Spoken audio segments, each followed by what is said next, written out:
Surprised? Eddie, if I woke up tomorrow morning with my head sewn to the carpet, I wouldn't be more surprised. Welcome in to the Bro 4 Squad podcast, where we are just a bunch of bros drinking beer and talking movies. I am your host, the Mayor Jeff Hornacek. This is episode 167. Thank you so much for joining us tonight for the movie discussion. Before we get started, we have to go around and meet the fellow bros. Joining me first is our legal counsel, Ronnie Cycli. Ronnie, I don't have much prepared tonight, so just go ahead and spoil for me what you got for me for Christmas this year. Oh, no, I can't do that. It's definitely not, I like a car. It's not a car. It's not. Okay, but what is it, though? Oh, it's not a car. No, don't worry about it. If you buy me a car, I don't know if I can make payments on that. So that was just said it's not a car. Not a car. I know. I was just thinking that. No, I know what I'm going to get for Christmas: a hearing aid. There we go. Because I misheard And a you. toy car. All right, that voice is the mad scientist, Brian Banner. Banner, on your Christmas list, did you ask for anything to upgrade the lab with this year? Yeah, I mean, I'd like a toaster oven. Maybe a urinal. That'd be nice. Maybe Those- a toaster oven urinal. I've seen the combo ones at Bed Bath & Beyond, yeah. See, we all know I'm just not careful enough. I'd end up toasting my dick. Wouldn't be the first How time. short is this urinal? Wouldn't be the first time. I thought you were going to say, how short is your dick? I was like, very short. Yeah. Short enough. Short as this urinal. Don't you hate when you're trying to heat up a buttery biscuit and you accidentally fry your penis? It's like Michael Scott with the George Foreman grill in the mornings. I'm sorry. I like to wake up to the sound of sizzling bacon. Which I realized after I saw that episode, that means he lays raw bacon on it all night. Just sitting out. And gets up, does it, and goes back to bed. All right. If you've not listened to our show before, we start every episode off with the most important thing in any bro's life, and that is Chest Day. And our Chest Day topic today is a good old-fashioned bro versus bro, where we each pick a movie and pit them against each other using the 5 Bro 4 Squad criteria, with a neutral third bro judging our arguments for said film. And whichever one is the first to reach 3 out of the 5 points wins and is awarded the better film. As you might have noticed from the title of this episode, today we are pitting Jingle All the Way, which I will be defending, versus Christmas with the Kranks, which Brian Banner will be defending. I've been defending this movie since the beginning of the pod, so this is nothing new. That's true. You're well versed here. And Ronnie Cycli, being the actual practicing attorney here, we thought it would be unfair for him to get to argue with one of us. So he will be our judge. And Ronnie, before we get into it, I guess tell the people at home, what, if any, relationship do you have to either of these films? Just so they know any inherent bias you might have. Yeah, I'm excited about this. I know nothing about Christmas with the Kranks. I mean, literally nothing. I've heard some of the tidbits that Banner has said on the pod. I mean, usually I'm ignoring him like always, but I've heard him make some mumbles about it. But other than that, this is going to be completely blind and completely fair, so I'm excited about it. Jingle All the Way, who hasn't seen it? Every kid who grew up in the 90s.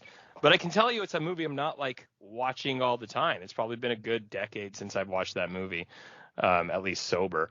So I know you're lying because you were on the movie. I was going to say, didn't we do a commentary on this? I was drunk. Okay. That's the one where we ordered Domino's and the Domino's guy came to my apartment. Is that what? Yes. Is it that one or was that on Aladdin? Oh, that was Aladdin. It was the same night, though. It was the same night, I think. Yeah. Classic double bill. Yeah. Definitely can't say I recall that movie exactly sober. So I'm excited about both of these arguments. Perfect. Well, let's dive. And impartial. Thank you. The integrity is the most important thing. That's all we can ask for. Let's dive right into it. The first category where Banner and I will be competing for the point to be awarded by Cycli is the acting and the cast. Banner, I will let you go first. And again, you are defending Christmas with the Kranks. All right. So first, top of the list. This is Tim Allen, 2004. Coming fresh off of Home Improvement. This is him just doing his thing, man. If you want classic Tim Allen just yelling at Spike from Malcolm in the Middle, this is the movie for you. Backing him, we have Jamie Lee Curtis, Dan Aykroyd, Cheech, and my personal favorite, Gary Busey's son, Jake. You say your Gary personal Busey's son. ferret? Yeah, he's a ferret. No, favorite. I'm pretty sure you said ferret, but okay. I actually like Jake Busey. I think he's great. No, I wasn't Doesn't he even play in the joking. movie again, though? I believe he's one of the cops. Yeah, it's the cop. That's right. Agents of S.H.I.E.L.D. alum. Yes, that's right. Yeah. So again, you've got just classic comedy beats all the way through, top to bottom, and this is probably one of the best Christmas, just goofy, silly Christmas performances you're ever going to see, top to bottom. Okay, well, it's tough for you to defend Christmas with the Kranks when, as we all know, it's not even Tim Allen's best Christmas time based movie. Although I do like him in it. So the cast of Jingle All the Way, as we know, this is how I like my Arnold, who is supposed to be playing a man named Howard Langston, who was a mattress salesman. And don't forget, you're my number one customer. You're my number one customer. And he has a non-Austrian child as well with Rita Wilson, of course, the wife of Tom Hanks.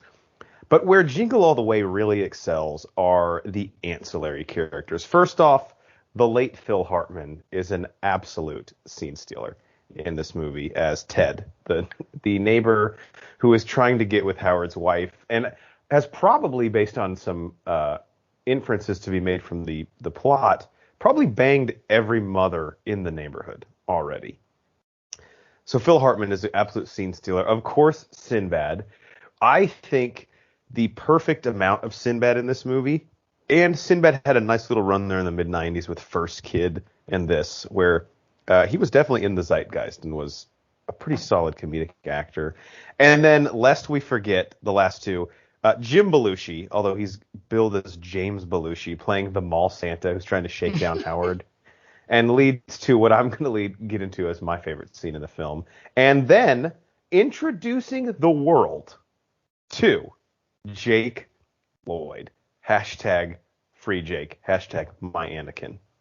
Now, I was rewatching this movie this week in preparation for this, and I have to say, even at the curve with which we grade child acting performances, he is horrendous in this movie. But again, just how I like my Jake Lloyd. Correct. He actually got way better between this and Phantom Menace, which really just makes me think, I know. Which really just makes you think, what did George Lucas see in this to be like, yeah, man, give me Jake Lloyd? So again, the strength here, if you're thinking like, why would I give cast to Jingle All the Way? I hate Arnold Schwarzenegger. I agree. I think he's probably the fifth best part of this movie in terms of performances. Appreciate both of those arguments. Those were a lot of heart in those. I hate that you're a lawyer because you were so fucking hard to read. You know, I just want to keep it fair, and I appreciate that. What you have going for you, Banner, here is a Tim Allen, I think, is the leader of a group of like level B actors, but it's all level B actors, right? So like you can have the average consistent and make a good movie out of it. So I appreciate that. But unfortunately for you, I'm going to have to go with Jingle All the Way here because you're talking about mid-90s Arnold, which is, I mean, he was all over the place doing everything. He was as famous as it gets. He carries anything. He was doing Terminator. He was doing Kindergarten Cop. I mean, the range on the guy who literally has no range is quite impressive, right? And then you get kind of a little, when you have to look at it from the 90s, a lot of these actors haven't panned out, like you said, Sinbad. But at the time, these people were pretty big. Like, this movie had some big names on it. So, and then you obviously go with Jake Lloyd. My movie still has big names on it. I mean, Phil Hartman, man, like, you can't, he's incredible. He's an icon. Obviously, you know, Jake Lloyd, whatever happened with that, that's something else. But again, with Star Wars coming a year later, or 2 years later, whatever it was, I think I'm gonna have to go Jingle All the Way here. It just an overall consistency in the cast is slightly better than the consistency of Christmas with the Kranks. Great choice. Wow. All right. Terrible decision. Jingle All the Way up 1-0. Into our second point, which is the story or the plot. I'll go first. We'll just keep flipping it, right? I'll go first for this one. Yep. According to IMDb, the plot for Jingle All the Way is a father vows to get his son a Turbo Man action figure for Christmas. However, every store is sold out of them, and he must travel all over town and compete with everybody else in order to find one. Now, I will be fully honest when I say that I think Christmas with the Kranks, actually, as far as the holiday movie goes, has a more unique template in terms of a narrative. But what Jingle All the Way does for me, with the hijinks ensue from a parent forgetting to get the last minute present, I think at the time was especially poignant. I mean, this was right around when Furby was big, Tickle Me Elmo was big, Tamagotchis were selling out everywhere. So and this was pre-internet where you couldn't like see where something was available or order it online. So I think this sort of hit that sweet spot of parents like sort of having a harrowing realization that this is something that could be them. And it was before that plot trope sort of got so oversaturated that you were like, really, like we're doing this again for a holiday movie. So while now it's not as original and it's a much more inundated in terms of those type of Christmas movies, I think at the time, my argument for Jingle All the Way's story and plot was it was one of the first ones to really go for this and pull it off. I think pulling it off is a little bit of a stretch. Cycling, look, what's the best part of the holidays? Getting together with your family, right? What's the worst part of the holidays? Getting together with your family, right? Oh, that was good.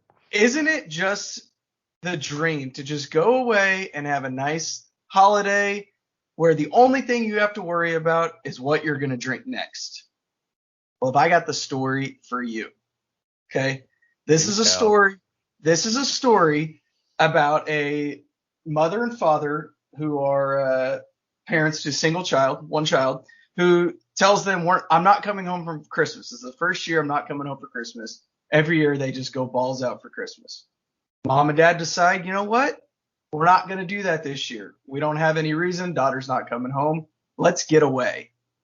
And next thing you know, daughter is coming home. And the scramble to get the holidays to go off without a hitch are underway.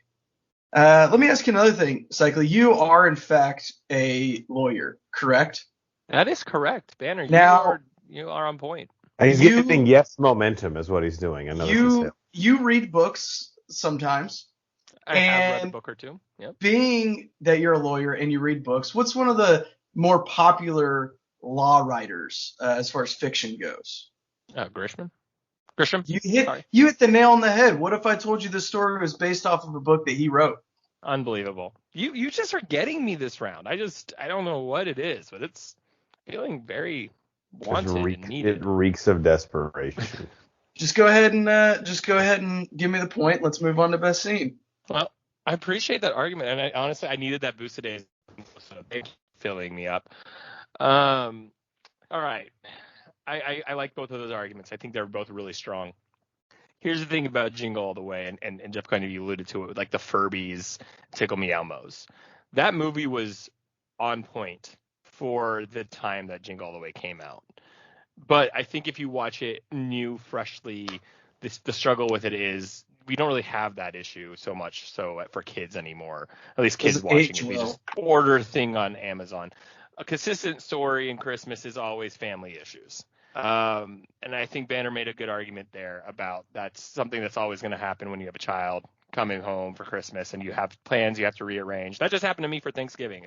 We thought we had some plans and all of a sudden we had to shuffle and go somewhere completely different. So just for that alone, I think you did a really good job. But the only issue is Jingle All the Way only hits for that time. So Banner, I'm going to award you the point. Yeah, that's a tough one for me to argue because kids now are like, why don't you just order it online? Like, because you couldn't. Dad, I just ordered it on Prime, you idiot. It's actually going to be here in 10 minutes. It was a Cyber Monday deal, Dad. Dumbass. All right, best scene. It's tied at 1-1 as Jingle All the Way gets the acting and cast, and then, of course, Christmas with the Kranks gets the story. Banner, what's your best scene in Christmas with the Kranks? So Best scene. There is a scene in this movie, and I don't want to. I'm kind of playing with one hand tied behind my back because I don't want to spoil anything, knowing Cycly has not Spoil seen. away. Spoil But away. there is a scene in this movie where Tim Allen decides to steal a Christmas tree, puts it on a Red Ryder wagon, and wheels it down the street to his house. And hilarity ensues. The people watching him, what happens? Just think of Tim Allen wheeling a full-blown 10-foot tinsel and everything Christmas tree down the road and trying to shove that bitch through his front door. I think something's lost in translation. Yeah, I'm kind of punting on this one. Well, my best scene in Jingle All the Way, I will leave a little bit more to the imagination because I think just envisioning this in and of itself is pretty hilarious. Arnold Schwarzenegger fighting a warehouse full of crooked con men Santa Clauses, capped off by fighting the Big Show wrestler dressed as Santa Claus, who happens to punch a little person Santa Claus, and with a horrible wire stunt, sends that little person Santa Claus flying across a warehouse into a cardboard box, and then said warehouse is raided by a SWAT team. That's my best scene. It's an incredible, just wacky comparison of these. These are such. They're such different movies. Hearing both of these scenes, just because I've seen the Jingle Away scene doesn't mean I can't appreciate how. Oh, sorry, I do need to add, there is a ninja Santa Claus that has candy cane nunchucks. Well, yes. That needs to be assumed here. Yeah. Okay. Yeah. This is tough because I don't know if either of these stand out in either way. And Banner, I think I'm gonna have to lean to you. Oh my! Because God. I'm sorry to say this, and you think your hand was tied behind your back. This is where it's helping you. I have to only imagine that this scene is at peak Tim Allen comedy. And I haven't seen it, and so your description is providing a word, picture in my head, and I'm laughing at some of the things that are happening. I don't know if that's actually what's happening. Unfortunately, I've seen. No, it's definitely what's happening. I've seen the scene, and while it is a fun scene, it just I wouldn't say it is what I remember most of Jingle All the Way. So I congratulations, Banner. You thought you were behind, but I'm going to give it to you on this one. Wow.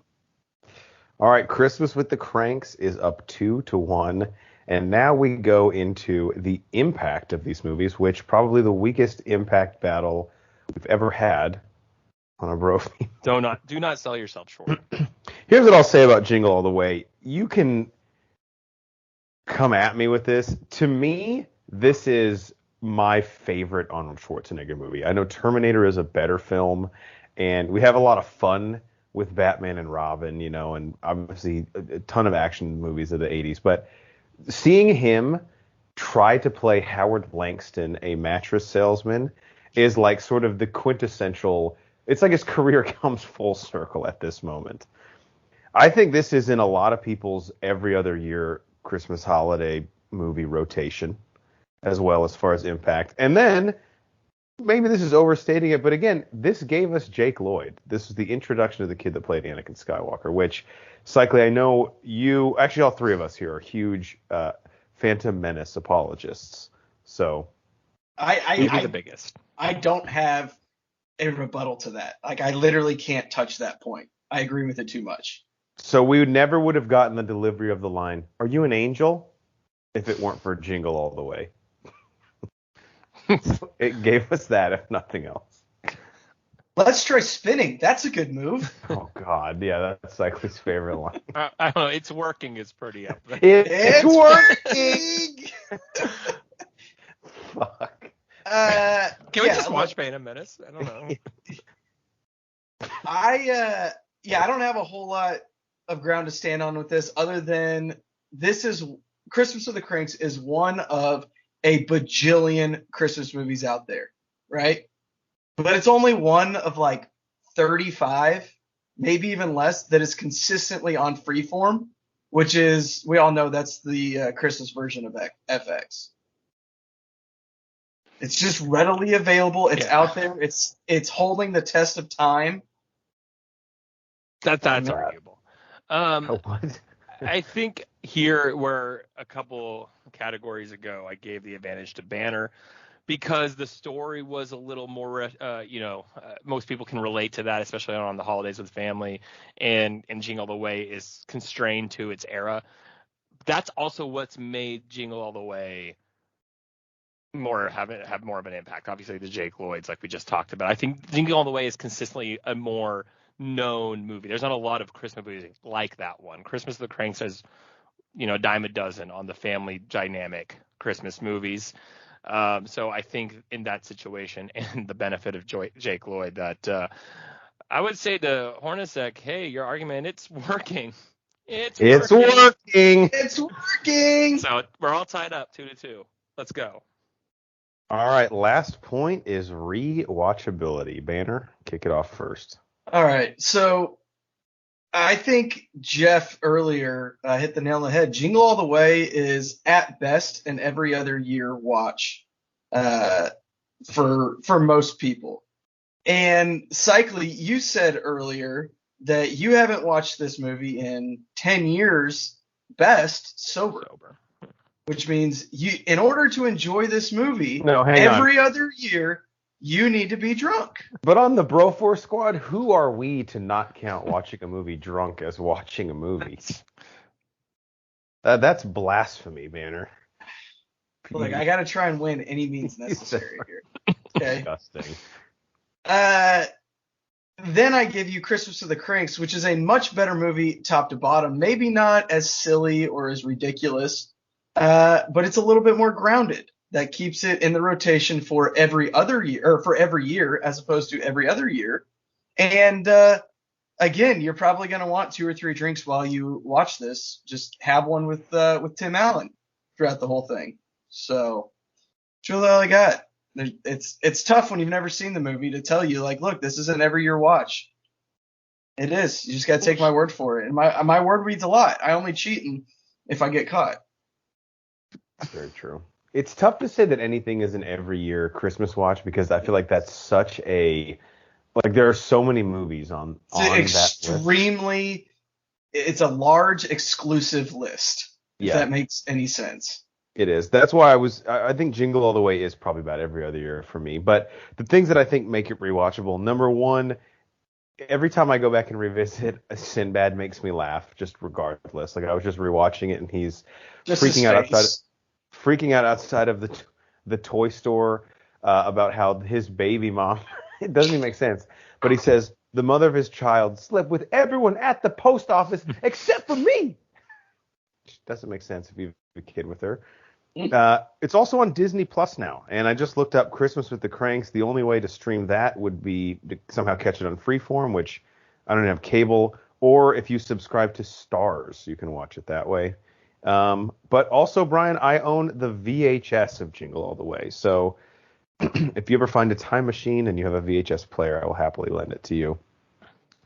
I think overall, happen to have one parked in the garage. So yeah. Do you really? No, I don't have a time machine. Oh, I meant a VHS. But yes. Banner, what? I would like to borrow that time machine, please. He's lied. That's obviously in the back shed. Duh. I just think Jingle All the Way is funnier, so I think it is a little bit more rewatchable than Christmas with the Cranks. And let's be honest, if you're going to rewatch a Tim Allen Christmas movie, and I hate to keep using this argument, it's not going to be Christmas with the Cranks. No offense to that film. It's going to be the Santa Claus. But Christmas with the Cranks didn't make 2 fucking terrible sequels. It knew stop while the iron's hot. No. Stop while you're on top. Not an easy sell for either of you. I think we're talking about, at best B-rated Christmas movies. We're not talking about, It's a Wonderful Life or a Muppets Christmas Carol, things like that. I don't think there's a shame that that these 2 movies aren't every year Christmas movies. I think that's okay. Like you guys said, there's so many movies out there that you can rewatch that I'm not going to take it as a negative for either of these movies. It's okay if one of these movies take 5 or 10 years to rewatch. With that being said, this is a very difficult decision for me. And Banner, you are right. It is difficult without having seen Christmas with the Cranks. But that's not why I'm going to go with Jingle All the Way. The reason I'm going with Jingle All the Way here is I didn't feel like you convinced me from your heart to watch Christmas with the Cranks. It felt like you were just telling me, the surface level of it. I didn't feel like you reached deep down on why it was special to you or why it is a year-to-year Christmas movie. So I don't feel any closer to watching it than I did before. I definitely probably will watch it, but I think Jingle All the Way just has that knowledge that you're going to put it on and know it's stupid, but still enjoy it. So I think with rewatchability, I'm going to go with Jingle All the Way here. Banner, I appreciate your attempt. Jingle All the Way wins. I knew I had to get the first three categories if I was going to win this. And as soon as I lost cast, which is completely fucking ridiculous. No, it factors Are you saying in my win the judgment movie. Is ridiculous? Yeah, it's You're going after There's Arnold Schwarzenegger and Phil Hartman and Sinbad and Jake Lloyd. Bro, get the fuck in the out. mid-90s. Yeah, dude. And Jim Belushi. I don't know. I'm sorry. I was just looking at longevity of actual good actors. I don't know. Okay. Not a Sinbad that was like, yeah, he was kind of hot. Wait, who's the longevity on Christmas with the Cranks? Jamie Lee Curtis, Dan Aykroyd. She's only in like 2 Name a Halloween Jamie movies Lee every Curtis 15 movie years. that isn't in the Halloween franchise. She's in Freaky Friday. Yeah, okay, name a good. Sorry. It's not even the best version of Freaky Friday. Look, I appreciate the effort, but it's difficult there. It is difficult. I'm not saying it's not a good cast. It's just. Yeah, your I think argument it's also has-beens. Yeah, we need more. We need people that are still relevant, like Jake Busey. He, out of everybody that was named, he was probably on something the most recent that wasn't a Halloween movie. I honestly couldn't even tell you what he looks like. Jake Busey? Yeah. Think of Gary Busey, a little bit stockier, a little bit bigger, and not as like drugged I love out. how we're describing it when he could just Google Jake Busey and do No. I do not have that. No, hang on. Let me say this. Google There's a mole. Gary Busey's son. No, that's a good argument. Like I said, I'll give it a shot, Brian, but you are in a difficult situation. So Jingle All the Way defeats Christmas with the Cranks by a score of 3-2, and I just have to end it by saying to Brian, "Ta-ta, Turtle Man." Nobody likes you, Booster. Disgusting. All right, on to the second part of our show, which is our protein shake, also known as What is in Our Cup, or What Have We Watched Lately. I have a lot of things, so I'll probably do like half of these. I don't want to talk too much about each of them, but I do have some big new releases that came out and then some holiday-centric things. So why don't we just go round robin with one each, and then whenever you guys run out, I'll just stop to mercifully spare the people. Cycly, let's start with you. What have you seen lately? I really don't have much here, so you can carry some of the load just with Thanksgiving and traveling. I finally, and I don't know if anyone's talked about it on pod yet, but I finally have started Squid Game, like a month behind. I know. I need to get to it. Brian, have you seen this? Society. Yes, I have. I'm interested to. So you've started it, but you're not done with it. I think we're halfway. We're over halfway through. And we were finished. There were so many shows we had to finish before we could, give that kind of dedication from what we had heard about Squid Game. So far, I'm loving it. I've found it, a really enticing story. The acting's been incredible. I think I always give credit to things when I'm having to read subtitles and the movie or the show can still carry it with strength of acting and cast, because I think sometimes you just forget you're just reading subtitles. You're not really focused on how the story is being shown to you. One of the best examples, and I've talked about it on pod, is El Orfanato, the orphanage in a Spanish horror movie. Like, that's the only – I was scared during that movie, yet I was reading subtitles. Like, that's not easy to do. So I really commend Squid Game so far on that ability to make it smooth where I don't feel like I'm reading. But at the same time, that makes it difficult to just kind of put on in the background or watch, right? You have to be dedicated for that hour. Or let's say you want to watch a couple episodes, 2 to 3 hours of literally not getting up to go to the bathroom, hitting pause, not looking at your phone because you might miss something important. So, it's bingeable, but not in the way that we're used to, especially, in the modern era. I will say I really do enjoy it, but I don't understand why everyone is acting like it's the greatest thing of all time. You saw it blow up all over the internet and everyone freaking out about it. Netflix saying it's the biggest show ever, which is probably true. I'm just not entirely sure why it's gotten that kind of reaction. Nothing negative. I just don't feel like I am, witnessing something new. Like when Game of Thrones came out, let's not talk about the ending, but I was like, this is something that we as a collective society are like excited about, and we're saying Squid Game is just really good, and I'm really enjoying it. So maybe we'll change that when it ends. That was my opinion of it, and this doesn't give anything away, of after this season. I thoroughly enjoyed it. It kept my attention, especially being something that was a foreign show to me, and I had to read subtitles. Really entertained, really liked it. I agree with you. The acting was phenomenal, but I didn't get it as far as why was everybody obsessed with it. This was not a Breaking Bad when it was in its heyday, or a Dexter in its heyday, or Game of Thrones. Any of those. I would put any of those above this. This was just a really solid show. Yeah. Now, with that being said, I can see the potential of this show growing into 2, 3, 4 seasons and getting to that level, but it's not there yet, especially after just one season. There was a lot of foundation work in this season. And I think it's funny that we're in like an era where it needs to be this amazing thing. Like every show is trying to be that. There is nothing wrong with just being a really good show. Right. But like, I feel like if you said that about Squid Game on Twitter, like people would tear you apart. Like, I'm like, that's not an insult. Yeah, like, but if you said it was the greatest show ever, people would tear you apart on Twitter. So, well, that's for anything. But like, I could just say, me and my wife were enjoying it, but like, we're also not like, let's put on the next episode of Squid Game, like immediately. Oh, it was a definite one episode a night situation. Yeah.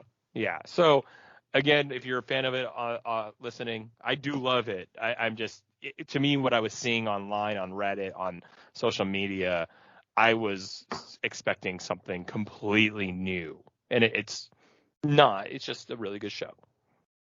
But Brian, you think there's enough? Because I did see it got renewed for a second season. You think there actually is enough there, or it actually will make the show better getting a second season? It's not just them trying to capitalize on the cultural phenomenon. I don't know that it'll make it a better show, but where they left off, I am very intrigued to see where they're going to go with that, which is why I say it has the potential. Now, I agree. I think that this was an ending that they said, hey, how is this going to – let's see how this is getting received before we throw this in there and try and get picked up for a second season. I would be completely fine if it just ended with the one season as well. Interesting. It's on my list, but like I've heard both you guys say and a couple of the people, it is not something you like breeze through when you watch it. No, I think I was like, we were in the second episode and I felt like I had watched 4. Like I was like, wait, we only finished 2. Yeah. And that's not an insult. There's just a lot going on. I mean, and it keeps your attention. That's for sure. That's good. It's 10 hour-long episodes? I don't even know if it's that many. It's like 8. It's like 7 or 8. I think works for 4. Actually, I think it's 9. I think it's 9 episodes. See that? I don't know why. I don't like the odd number. It just pissed me off. All right, Brian, what's in your cup? What have you seen? All right. First thing, real quick. When this drops, this will probably have already dropped. But I watched the first 2 episodes of Hawkeye. Me and Jeff at this point have not reviewed that, but we will have. So check that review out on my thoughts on that. Just bird's eye, 1,000-foot view. Really, really liked it. Loved where they picked up, and intrigued on where they're going. Next thing I actually have a little bit to say about. Guys, I'm a disgusting person. I watched Tiger King season 2. You have a family. What is wrong with you? I know. Explain this to them. Completely different from the first season. In a bad way or a good way? Just different. I think this is how I would put it. The first season was a cultural phenomenon because it was just this crazy conspiracy theory torn, just nutcase crazy ass story And that it hit came at the at most opportune time. and it hit at the most opportune time. Now they are kind of playing out some of the storylines. Obviously, since the show came out, a lot has happened. There have been new things that have come to light, and they kind of showed some of that. I think this is kind of turning into Netflix's MO when they do a crazy docuseries like Making a Murderer or Tiger King. The first season reels you in, but they keep enough information back where people are like, what the fuck? Like, you didn't talk about this. You didn't talk about this. What about this? Let's look at it from different sides. Tiger King kind of did the same thing, but honestly, all you need to know about this second season is it just reinforces the fact that big cat people are batshit fucking crazy. The twists and turns that these stories are taking and getting deeper and seeing other stories that are in that roadside zoo world it's just like, it's fucking insane. Like, it's so insane, it's not believable, except for the fact you know that it's real. I don't know how else to describe it. Cycly, did you, or I guess to both of you guys, did you see like the follow-up to season 1 that Joel McHale did? It was just like a one-off. Yeah, that was fucking stupid. Well, so what I think, and this is what I was worried about with season 2, and I know they added a few characters, but when these people become self-aware and they sort of see the show and realize like what it's doing to their lives, I think that just inherently changes the whole dynamic of it, because it's like, for lack of a better term, when they're in on the joke, like they're now a part of it. They're not like an active participant in it, and I feel like it affects the way they act. Whereas as before, they didn't realize they were fucking insane, and then they didn't realize it was going to be what it was. Exactly, and so now that they're like kind of, I don't know, they might be playing up certain aspects of either their personality or their stories because they want it to be sensational in the show, if that makes sense. Yeah. And I wonder too, I mean, what are our thoughts? I mean, maybe you guys have talked about this. Like, do we think Tiger King in the original season would have ever been what it was without the pandemic? Like, I think it would have been, but not as quickly as it did. Dude, people in Oklahoma, would have watched it, right? This is no news story to people like me that live in area. Yeah. I literally lived it through the news. Sure, absolutely. And so that's my thing, is like, I remember when it came out, being, as someone who knew who Joe Exotic was, being like, oh my God, how did this guy get a documentary?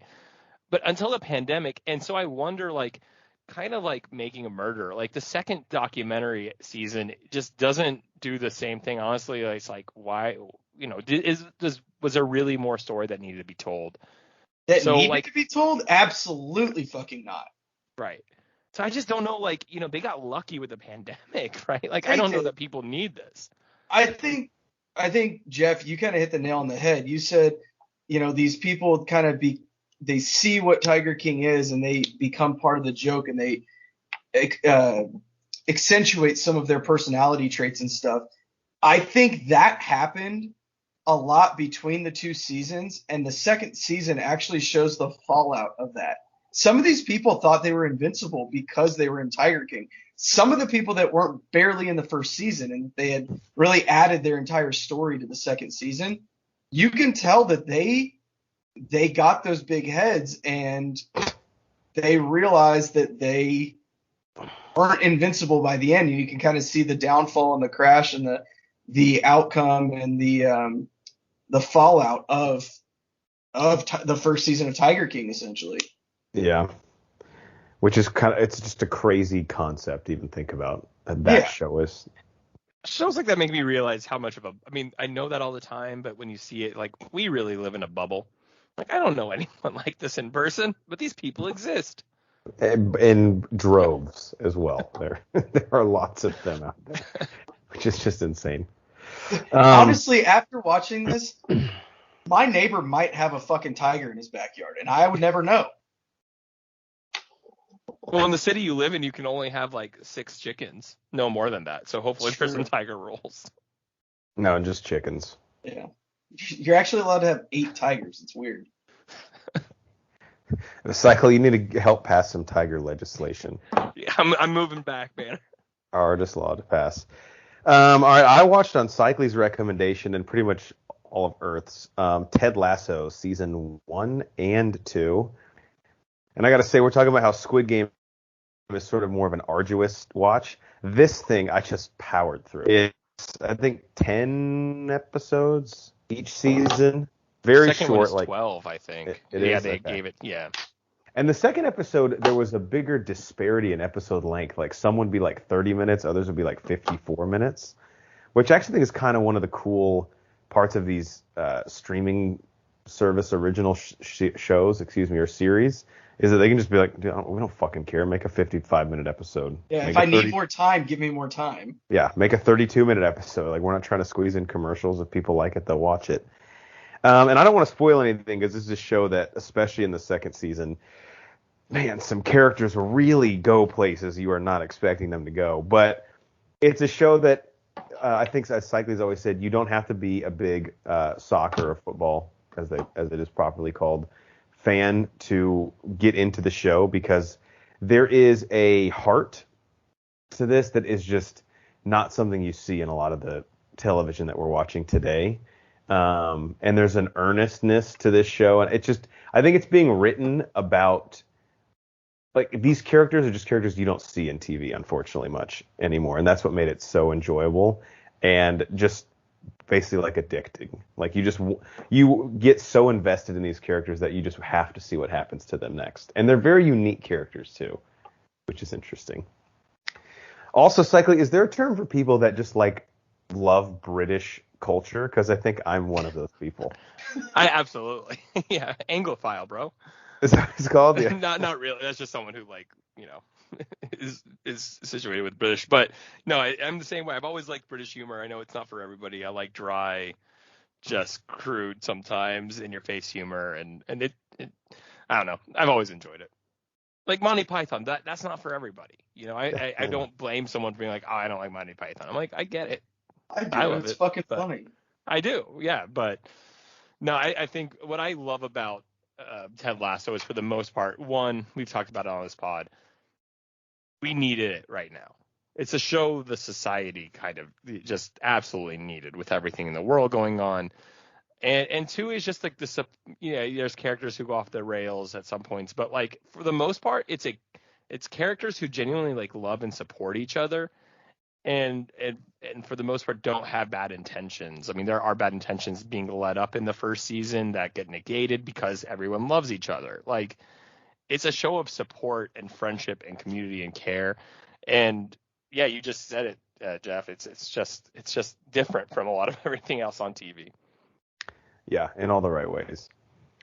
Speaking of the opposite type of television, a show that I watched that is a limited series, I think it was 9 episodes, and it took my wife and I probably 4 months to get through because it was just so grueling and boring and a waste of great casted actors, because there is no story to be told here, and that is the Hulu limited series based on a novel, 9 Perfect Strangers. Have either of you guys heard of this? I have heard of it. My wife watched a couple episodes, and I would just like walk in and out of them. Yeah. So Nicole Kidman, Melissa McCarthy, Bobby Cannavale, Luke Evans, oh my gosh, Banner, who plays Zod? Michael Shannon. Yeah. So, like, for a limited series, a really good cast. And I got to tell you, man, they set up a couple twists and, like, some reveals that are going to happen. And I won't spoil anything, but, like, nothing happens. And it's just like, where are we going this entire time? I want to read the book because my wife did read it, and she said they basically took every single plot element of the book and changed it to the point where I'm like, are we just like using this IP to get people to come and watch this? So it has the same name and that's it? Right, basically. The concept is 9, again, they are strangers, end up at this sort of like hippie psychological retreat retreat to overcome some sort of trauma. They each have a different trauma that they're going there to heal, whether it's like loss of a loved one or a really bad divorce, or one of them was catfished by someone they thought they were in love with. There's another couple like staving off divorce. And they all go there, and Nicole Kidman is this eccentric leader of the retreat who you don't really know if you can trust. You don't know what she's being honest about. And it just really turns out that no one's actually that interesting, and there's really not that much going on beneath the surface. And I wasted about 9 hours watching it. So I can't say I experienced what you did, but every time I just watched a scene, I did watch like the first episode. I just was like, whoa, I don't even, what is this for? I think exactly. Yeah, I don't. It just seemed like a lot of like big actors who just wanted to see themselves on on the same show. Yeah, I agree. It was just really bizarre. Although Bobby Cannavale's character is kind of interesting. He plays a former NFL player who like blew out his knee and he kind of got addicted to opioids, and he was a tight end, and he talks shit about Gronk a lot of the show because he's like, fuck Gronk. I was Gronk before Gronk. That's hilarious. Like the flamboyant, like over the top pass catching tight end. Let me see. Let me mention one more thing before I turn it back over to Cycling. I saw Injustice. Brian, this was the DC animated movie based on the comics and the video game series where Superman kind of goes insane. Mm-hmm. I haven't gotten a chance to watch it yet, but oh man, I had really high hopes for this. It was fine, but I think much better than The Killing Joke. But I think the issue is this. It was not long enough, man. There's so much that happens in the comics, and like the gradual decline of Superman's psyche and like how it affects all the other members of the Justice League. And there's so many characters sprawled across this thing that to tell it in like 50 minutes is just really hard to do. And also, if and when you do go watch it, there is I even hesitate to call it a subplot because it's a pretty big part of the show that involves Nightwing that I just thought was so bad and just way out of place in this movie. Really? But I kind of want to get your thoughts on it. So Injustice, didn't hate, wasn't great. Put it that way. Cycle, you got anything else? I got like, I had you guys had a really good night last night. I had a rough night last night, and I put on a movie that always, it's definitely going to be in my top 100 much later on. But the movie that always cheers me up, I put on A Knight's Tale. I don't know what it is about this movie, but I remember seeing it when I was like in 8th grade. And I don't know if like the new generation has seen this movie or not, but this movie is absolutely fantastic, right? Like, I mean, for no reason. It has no right being as good as it is. Actually, the movie starts and you don't even know if it knows what it's going to be. It's playing classic rock, but it's set in like, in medieval times, and you're like, what is happening in this movie? And then all of a sudden the movie like turns like super emotional at the end, and there's so like this like really strong score, and it's just funny, like the movie really doesn't make sense on the surface when you break it down like that, but when you watch it, it's such a wholesome, just happy movie. The comedy is brilliant. The acting is fantastic. Obviously, Heath Ledger, before we knew the legend of Heath Ledger, I mean, this was still pretty early on in his career. He had done a lot of stuff, but nothing major yet. He was still kind of like heartthrob is what he was. Yeah, like he had done 10 Things I Hate About You, and there was like, stuff. But this was like before Brokeback Mountain, I think, and obviously before the Joker. But I don't know, like if you really haven't seen this movie, to my generation, I would be like, oh yeah, everyone's seen it, but I'm not sure. But if you haven't, go watch this movie. It absolutely stands out. Like it still holds up. It just will literally make you laugh. It has enough emotion to carry it, and I don't know. I think I will always have a special place in my heart. I'll go down with a bigger breakdown when I go in my top 100 later. Much later this year, but just an overall happy movie that helped cheer me up briefly until the day. I'm sorry. But Paul Bettany and Alan Tudyk also great side characters in this as well. Alan Tudyk great in everything. Yeah, Jeffrey Chaucer, the writer. I just have this image of him always having this perplexed look on his face throughout the film. Okay. No, go ahead. Oh, and I was going to say my last one is really simple. It's just Netflix added Seinfeld about a month ago, and I mean, there's talk. I mean, you and I broke Seinfeld down. We did a comparison with How I Met Your Mother, and I'm sure I mentioned Seinfeld plenty of times. But now that it's available on Netflix, dear God, like what have they done? And I completely has filled more than the void The Office leaving has ever, filled. So the Seinfeld is amazing to have in the background anytime. It's also amazing to have when you just want to kill like 20 minutes. The show, while it is very a moment of its era, still holds up completely today. Like, even though that so many of the gags about technology and the what life was like in the mid 90s, but it's funny. I'm on Reddit all the time. I'm on the Seinfeld Reddit. A whole new generation of people are watching Seinfeld for the first time, and it's amazing to see how many people are commenting, being like, "This is my first time watching Seinfeld. Holy shit, it's incredible! I didn't realize it was this good." Like, to see people, good comedy doesn't matter to air. So if you ever watch Seinfeld and you just been like you've heard about, my God, it's so iconic. It's and just restart it all. I think the thing about Seinfeld is the characters are very like it was sort of like the sitcom trope. It still kind of is, but like of the 90s was to have characters that are so outlandish that like that's sometimes that I worry about like a younger generation latching onto it because like. Do you really know anyone like Kramer or George? Probably not, but they're still just great to. If you don't know anybody like that, you're probably them. That's the thing about George. Yeah. Usually, yeah. And I'll say this, like Michael Richards and his we can talk about it, not his personal side, but the acting his comedy, his physical comedy is unparalleled. I mean, like, it is absolutely insane. That he was actually the most serious actor on set. He hated when they had to redo a take because his physical acting was so, thought out that it was really hard to duplicate. And so it's really funny to see like that Kramer, the most aloof character, is just that serious. And of course, George is Larry David. So Larry David, obviously, like a lot of the experiences is what George or Larry David did in real life. So that's always fun. Interesting.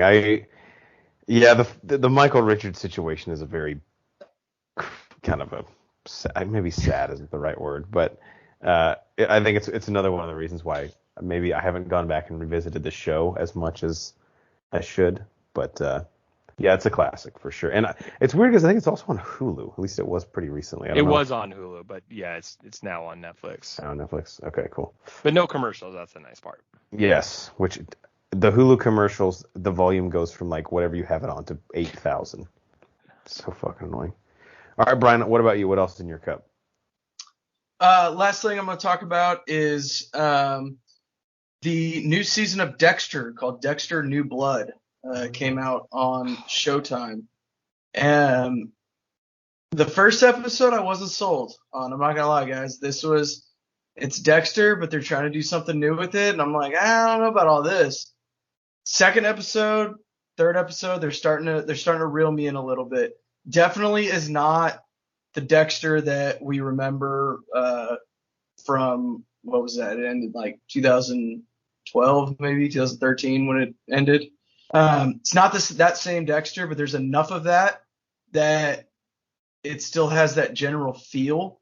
If they end up going the direction that I think they're going to start going in, watch out.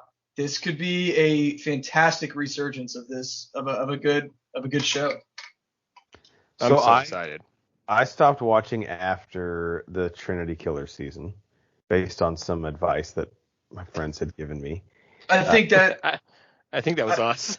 Yeah, I think that was a good place to stop. I think that this show kind of had an every other season going for it. I think the first season was fine. Second season was really good. Third season, didn't really care for. Fourth season might be the best season of television I have ever seen in my life. The Trinity Killer.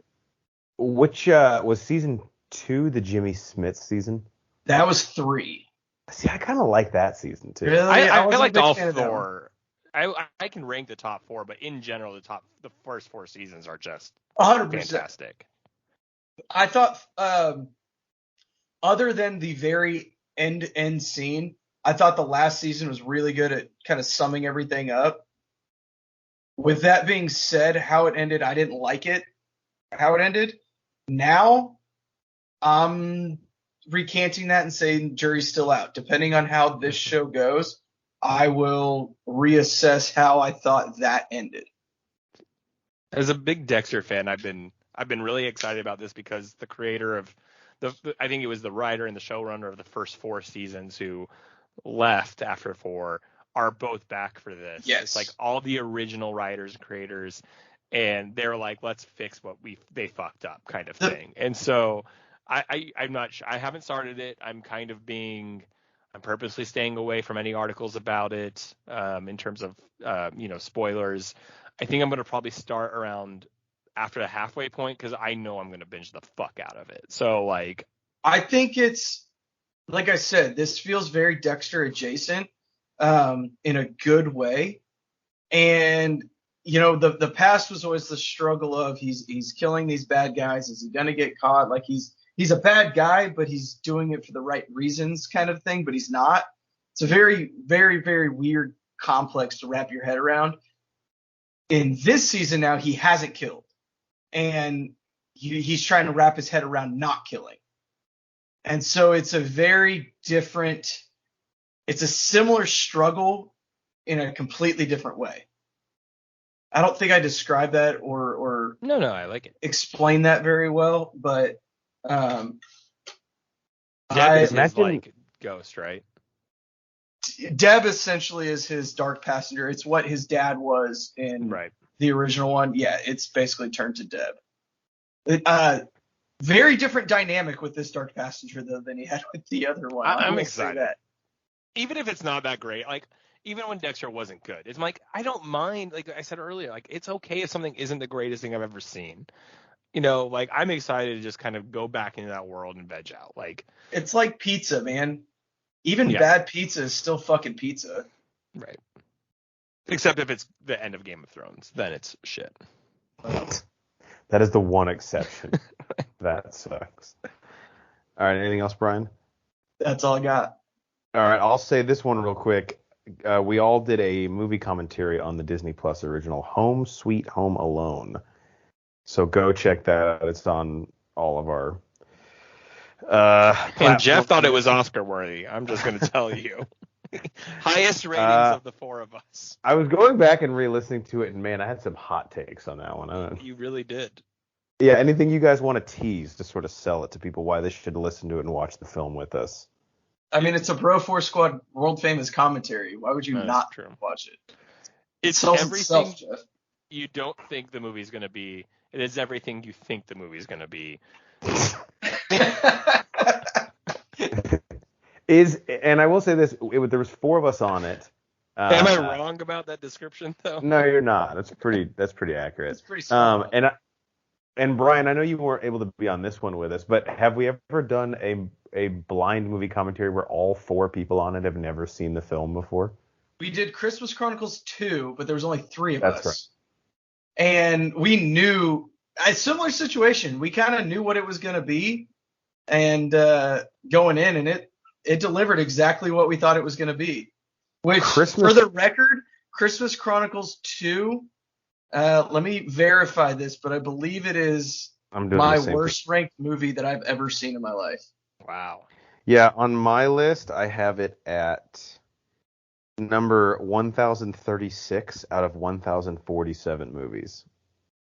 So mine is 1025 out of 1026. Holy shit. What's the one below it? I have to ask. Suburbicon. Oh, yeah. I fucking... I got conned so bad into seeing that piece of shit. Yeah. So Home Sweet Home Alone, go check that out. And then the last thing that I will mention, I guess, because I've seen a lot of new stuff, is a movie that, Cycly, I think you should check out. It's called The Wolf of Snow Hollow. It was directed by and stars a guy named Jim Cummings, who I haven't heard of, but apparently he's like sort of there's like a cult following with this Oh, you guy. don't He's know like, Jimmy Boy? I don't. People, no, you're friends with him. Okay. The premise is he is an alcoholic. It's sort of a dark horror comedy. He's an alcoholic police chief, or I guess sheriff, in a town called Snow Hollow. And it's kind of similar to Jaws in the sense that, like, it's ski season. People are coming up to ski there. And this werewolf, a believed to be a werewolf, is going around and killing people. And so it is up to this alcoholic sheriff to figure out, is this a werewolf or is this a person trying to make us think it's a werewolf? And when can I crack open another beer? And how do we get people to not fucking panic? And I do kind of love that there are some effects in it that they use as part of the horror, like blood and like a limb being like torn apart, and it's not the best effects, and they use that as part of the gag, like the people's reactions and the way that they show things. But Where'd also, you watch see this this? on? It sounds awesome. scary. I saw it illegally. Got it from your library. Got it. So you might pick it up from the library. It fell off So you the might truck. like, yeah, a lot of trucks passing by where I'm at. With DVDs. So you might have to do the old $2.99 rental on Amazon. But the reason I think Cycly will like it, short runtime and the last 5 minutes, nice little bow that they put on this thing, Ooh, kind of a what twisty the fuck twist, moment. maybe. A little twisty twist, if you will. Ooh. And it's I'm in. called the Wolf of Snow Hollow. If only either of you had made a sale like that on the Christmas of the Cranks versus Jingle All the Way. I That's didn't a have the sale. product to sell like that, man. Yeah, you try selling Christmas with the Cranks. Okay, I'll watch it. I'll sell it. Jesus. All right, Brian, is there a bird over there with you? No? I got my Nope. cat, though. That noise is Do You Even Lift Bra, which is the end of our show, our question and answer segment.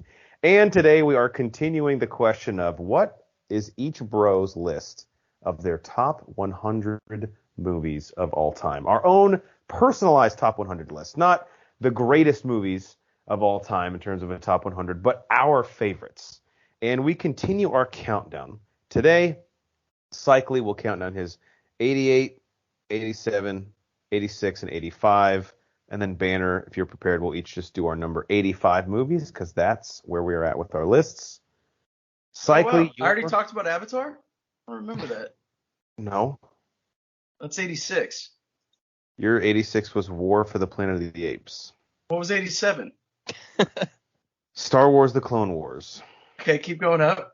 Indiana Jones and the Last Crusade. Keep is going 88. up. Ocean's 11 is 89. Nope. Big Hero 6 is 90. Ocean's 91. 11. He just wants to hear his movies again. I can share the list with you if you He's want. keeping Well, a no, mental I'm tab. looking at my list, and so I don't know where, like, I fucked up somewhere.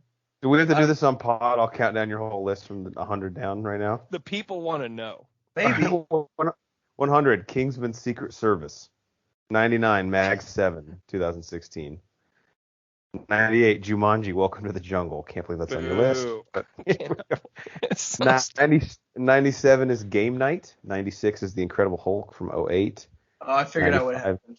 I figured out what happened. What did you Don't worry do? about it. Don't worry about it. I may or may not have had a blank box higher up. What? We're good. Damn it. We're good. I had two All right. 37s. It's fine. Jesus Christ. I have two 37s. All right, sorry for that little behind-the-scenes peek at the Broforce Squad, folks. Cycly, you were up to number 88, and your number 89 was the 1978 John Carpenter classic Halloween. So what is your number A 88? very similar movie coming up in 88. And please, Jeff, don't be mad at me for this. This is a compliment. It's a goofy movie. I have Nice. 6 movies in the Disney genre in my top 100, and Goofy movie is on the list. I know it's one of your favorites. I'm not sure where it is on your list, but again, I've said this every single time I go down this list. To be on this area is such a compliment. It is not easy. I love a Goofy movie. I think I'd seen it before you and I became close, but I don't think I appreciate it as much until you and I really watch this movie like all the time. It has a lot of themes that like really resonate with you more as you get older, I think. Yeah, absolutely. I mean, like, it's funny when you used to watch it back when we would in school and align with Max, and now we're at an age where we're like, dude, Goofy was just being a dad who wanted to be involved with his son's life, didn't do anything crazy, just wanted to make sure his son was in a good position and all that kind of thing. And obviously, like the friendships, the family, it just has everything that makes a Disney movie good and strong.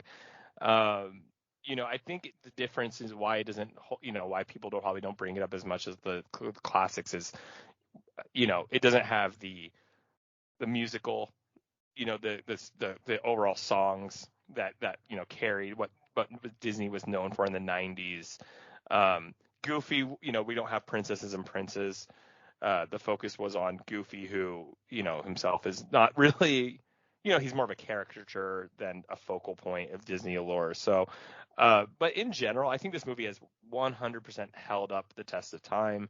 I think it's better than a lot of great Disney movies. And just in general, like, it does have more emotion. Like, the comedy's good, but there's a deep connection and emotion to how you feel, especially as a male. This movie's more about male bonding, and we've all been through puberty and having crushes on girls and feeling awkward, embarrassed by your parents, and now being a little older, just seeing the genuine side of care. So, Goofy movie at 88. Yeah, I agree with all that. There's a lot more to it than just Goofy crashing into stuff, which is what makes it work so well. What makes a good kids movie is that adults get a ton out of it as well.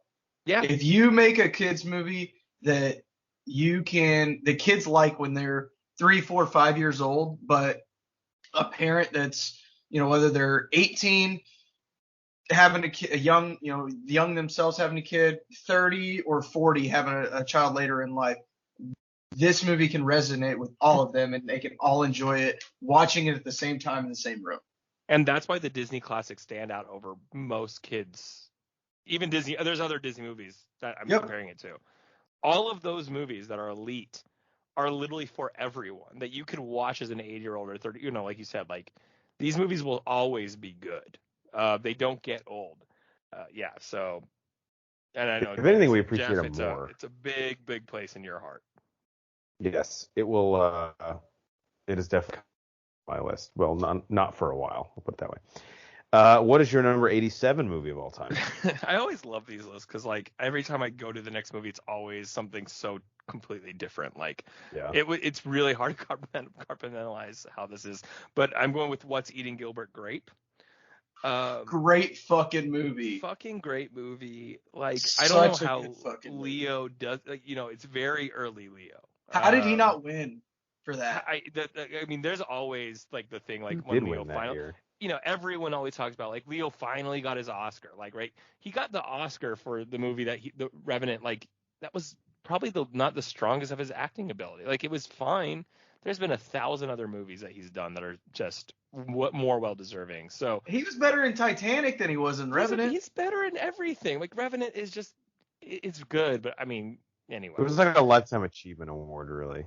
Yeah, it is. It's What's Eating Gilbert Grape, and Johnny Depp before Johnny Depp became what we know Johnny Depp for, right? Like, he's like actually. This is when he cared. Yeah, really, right? Like, he hasn't become this trope. I remember being really young watching it, and it's pretty heavy, right? Like, it's a very, it's not a very happy movie. It is very dark. It's about a family, and I don't remember what state, in a very rural area. The mom is extremely obese. Leonardo DiCaprio plays a, mentally challenged character. Johnny Depp is like the son who's trying to deal with growing up, but also taking care of the family because the mom can't and the dad's out of the picture. But I think it was one of the earlier movies that I remember being like, hey, this is good, and it's supposed to be good because it's artistic and well acted and well written. And I think, again, it does hold up completely. I think it shows how Leo is the greatest actor in our generation.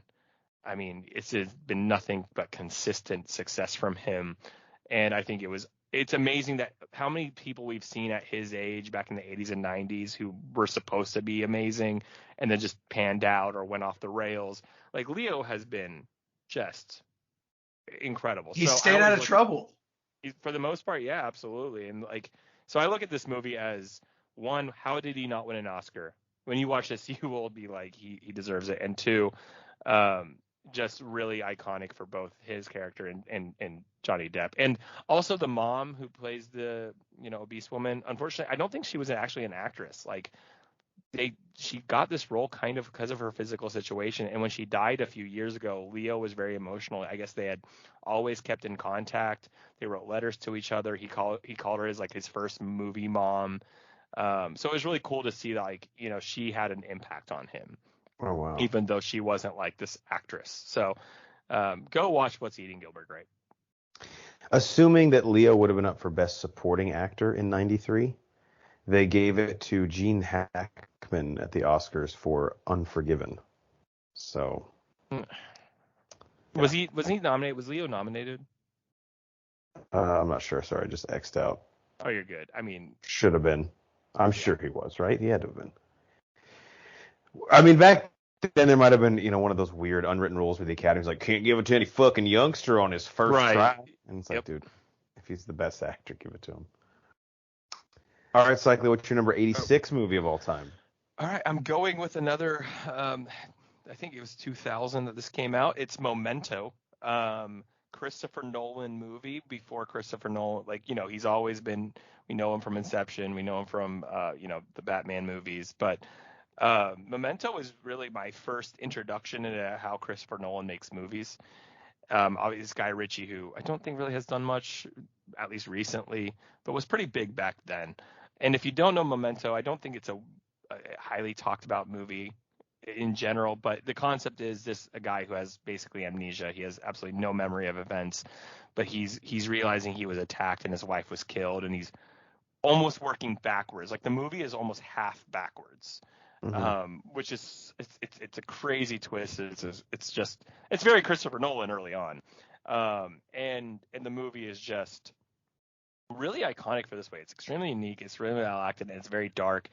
And at the end of it, there's a little twisty twist, of course, when you're dealing with Christopher Nolan. But I really think it should be talked about more in terms of how Christopher Nolan is the way he is. I understand why he got as big as he did, because this movie really set him off and separated himself compared to other filmmakers. So yeah, Memento, 2000, Guy Ritchie. So Guy Pearce, I just saw him in Mayor of Easttown. He'll pop up in he's just such a good actor. He'll pop up in a bunch of stuff. Yeah, around this time. I was gonna say around this time he was in Count of Monte Cristo, maybe would have been something people would have seen him in. But I do have to say, going back looking at Nolan's filmography, this was I guess the beginning of his maybe obsession is a strong word, but this fascination he has with time. Yeah, absolutely. And it's not all the different ways to play with it. Yeah, it's not big enough that this movie is very raw. It's not high, it's not a Christopher Nolan high budget movie. This movie is very gritty and dark, and again, if you like that kind of thing, then this is the movie for you. And Carrie Ann Moss, who plays Trinity, is in there is one scene with her, if you know the scene, this isn't a spoiler, where she's in the car and she just gives a look, and it's just chilling to the bone. Memento, great one. And I'm with you. I think that was the first time that I had heard of Nolan at all. Yeah. Honestly, right, I thought it would be such a weird movie he wouldn't make it. Sometimes it's too abstract. Hollywood's like, hey, dude, this is good, but you're creeping us out. So, all right, last one, our number 85 films of all time. Banner, will go to you first. Number 85. as Avatar. Your number 86, sorry, was War for the Planet of the Apes. My fault. Yeah. I'm glad that you figured that out because I obviously didn't realize that. 85, Avatar. Look, I know it's Pocahontas. I get it. All right. But at the time, this was the first 3D movie that I ever saw in theaters. Like the real D, the real shit that now I can't fucking stand. But that it changed cinema. Yeah, it did. It was literally the reason that the technology was the reason that until a couple years ago, this was the most, or had made the most money in the box office, right? Because of what it did for cinema. And I think that was arguably probably the first and only time in my lifetime that I was able to experience something that was altering to an industry. It changed how movies are made, right? Yeah. So I think that to me, just being such a big part of history, holds a good special place in my heart. I also just enjoyed the movie. It wasn't the best movie, no, but is it a retread of a common story? Sure, but really at the end of the day, how many movies aren't? I don't get why the movie all of a sudden gets, it's the biggest box office movie of all time worldwide. Why? It's so funny how much people all of a sudden act like it's terrible and they hate it. I think a big part of it is because it was, we're getting a sequel, and it's been 15 years? I think my hot take is the sequels are fake. They're never coming out. They're not a real thing. Right. And I think that is giving the first movie being seen in a negative light. Just because of the sequels are taking so long and rewrites and it's been in development hell, but hey, no, it's coming out next year that we've heard for 5 years. Yeah. Well, I feel like every time to distract, they like add another sequel. Now there's 5 of them. Like, what? Just do one. But Banner, I'm glad you put this on here because I think it just kind of legitimize our list as a whole that Avatar is included on one of them. It's iconic, Yeah, it would just be funny if the biggest grossing movie of all time wasn't on someone's list. Yeah. Be a travesty. All right, my number 85 is the 1996 directorial debut of one Tom Hanks, and that is the movie That Thing You Do. The very catchy movie with the hit song based on the title about a 1964 rock band that makes it big, and sort of how I would say it's a dramedy, and sort of how they deal with their newfound stardom and how, some of the complications and issues that it brings for some of the members of the band and how they sort of traverse that. It is, I think, just a movie that it's definitely a slice of Americana, right? There's sort of a feel of like 60s music scene and like, Motown, and it's really akin to like the songs that a lot of our parents grew up with. And then I think Tom Hanks obviously directing it is great, but also his character, Mr. White, I really love. And this was, at least for me, first time that I saw Liv Tyler in anything. So it was the first movie Charlize Theron was in. Steve Zahn is also in it. Giovanni Ribisi is the drummer who like gets injured because he's like jumping over what are those like fucking poles that like tell you to stop parking with your car. He like tries to leap over one of those and breaks his arm. It's kind of like a setting off point for the plot. I guess it's a guilty pleasure movie for some, but I love the music in it. I love the concept of, I've always been fascinated with like bands that get so famous so quickly and how it's just like such a difficult thing to navigate. And I think this sort of captures it perfectly. So That Thing You Do. I've never seen it. I think you'd like it a lot. Yeah, Really? actually, 2 kind of period pieces for me, because my number 86 was Miracle, the movie, of course, about the U.S. Olympic hockey team, and then That Thing You Do at 85. All right, Cycly, last one for the night. What is your number 85 movie of all time? I have A Few Good Men. Tom Cruise, Jack Nicholson, one of the greatest lawyer movies ever. I won't talk too much because I did like 4 movies about it, but A Few Good Men, again, it just, what is there to say? Just fantastic cast, fantastic writing. I mean, one of the most iconic end scenes, just the one back and forth between Tom Cruise and Jack Nicholson is just fantastic. I don't know what else to say. It's a great movie. Go watch it. It will it definitely. I don't think it won Best Movie, did it? I'm not sure how many Academy Awards it did win. Yeah. But I feel like it's funny. If it didn't win, it's probably one of the best movies to never win. It's a classic. I mean, and of course has one of the all-time, if not the most iconic quotable movie line ever. Yeah. I still, when I negotiate, when I'm on my calls, I literally carry around a baseball bat. And Tom Cruise in the movie does that. And I don't know if I got it from him or not, but it's just for some reason. And he says in the movie it helps him think. And my wife always makes fun of me. She's like, "Why is the baseball bat out here?" And I'm like, "Oh, I was on a call." She's like, "Okay." And I was like, "But it really does help me think." Does. So, yeah. It's also just really bro to be carrying around a baseball bat. Well, I'm walking at home in my underwear on a call for work. Yeah. Yeah, and we probably have like a protein shake, an actual protein shake, and then bar rescues on the TV in the background. It's the dream. All right. Tank top that says "Suns out, guns out." Doesn't have that. Picturing the tank top with just that and his underwear on, that was a weird look. Hey, but it works. They're like, "Why can we not be on the Zoom camera, please? Can you just turn off?" No, that's part of it. Okay, fucking deal with it. All right, guys. For the link to our updated top 100 lists for all 5 members of the Bro Force Squad, you can find it in the description below. That will do it for episode 167 of our podcast. Before we let the people go, Brian, your closing thoughts and wisdom. Pull over for emergency vehicles, guys. It's the holiday season. Don't be a dickhead. Yeah. Pull over. If there's ever a reason to not be a dickhead, it's the holidays. Cycly, how about you? Any advice? Well, really quick, I saw a guy who literally didn't care to get over for an emergency vehicle yesterday on my drive back from Thanksgiving, and I gave him a big old bird. So I thought Fuck that asshole. Yeah, I was pissed. It's disgusting. My one thing is, sometimes sports can be really difficult, and just if your buddy's having a tough sports day, give him a hug. Just give him a big hug. You know, it's not. We've all been there, and if you definitely don't rub it in his face. Yeah. I mean, only some people can rub it in their face.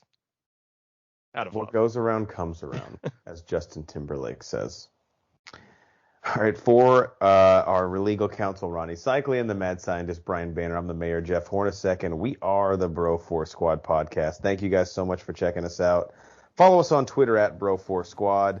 Type in Bro Force Squad as 3 separate words on Apple Podcasts, Spotify, YouTube, iHeartRadio, anywhere you subscribe to podcasts, you will find us there, and check out everything we do on our website, broforcesquad.com. Until next time, see you later.